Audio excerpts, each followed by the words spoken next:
Alright, section H, getting towards the end. Finding intercepts and sketching graphs of big polynomials. And so let's start with the intercepts. So my x-intercept on this one, you set the equation equal to 0, and the values of x that make each of those factors 0 are -3, 1, and 2. And something you need to be aware of for this problem is the exponents on those factors. And I notice all three of these exponents are odd. And so if these zeros or the x-intercepts come from a factor with an odd exponent, that means that at these x-coordinates, we will cross the x-axis. We cross the x-axis because the exponents are odd. For the y-intercept, we will plug 0 in for the x, so we're finding f of 0, so that'll be 0 plus 3 to the first, 0 minus 1 squared, 0 minus 2 to the first, and if you multiply all that out, you will get -6. So my y-intercept is -6, and then we need to determine the end behavior, because the end behavior kind of tells you where, how to start and finish this graph. So my end behavior, what we do is we do a very rough expansion of this, and I'm looking only at my high powers of x. So I have a 1x to the first, I have a 1x cubed, and then I have a 1x to the first, and if I expand that, I would end up with an x to the fifth. That is an odd degree with a leading coefficient that is greater than 0. So odd degree with a positive leading coefficient means my function will begin in the third quadrant down here, and it will end taking off in the first quadrant. So there's my end behavior. There's my end behavior. And then I'll graph all of the rest of this. And so I have an x-intercept at -3, x-intercept at 1, an x-intercept at 2, a y-intercept at -6, I'll just put a spot down there and call that -6, and then I'm going to start down, oh, something's not right.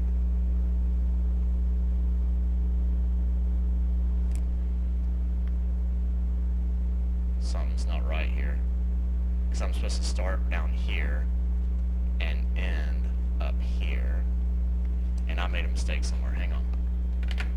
Okay, here's my mistake. I found the mistake. I messed up right here. I accidentally wrote -1 squared. That should have been -1 cubed, which will make that -1 times -2, which will make this +6, which means my y-intercept is actually up here. So there's my mistake.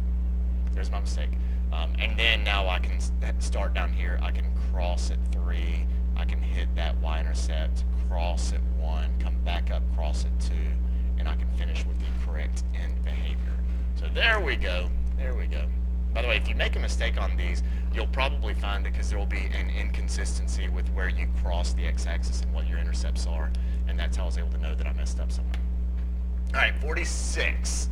Same thing. We're going to start with the x-intercepts. And let's see, we don't have to worry about the 2. We do set the equation equal to 0, but 2 never equals 0. So I'll do 1 minus x equals 0. That happens at 1. And 1 minus, or x plus 4 equals 0, which gives me an x-intercept of -4.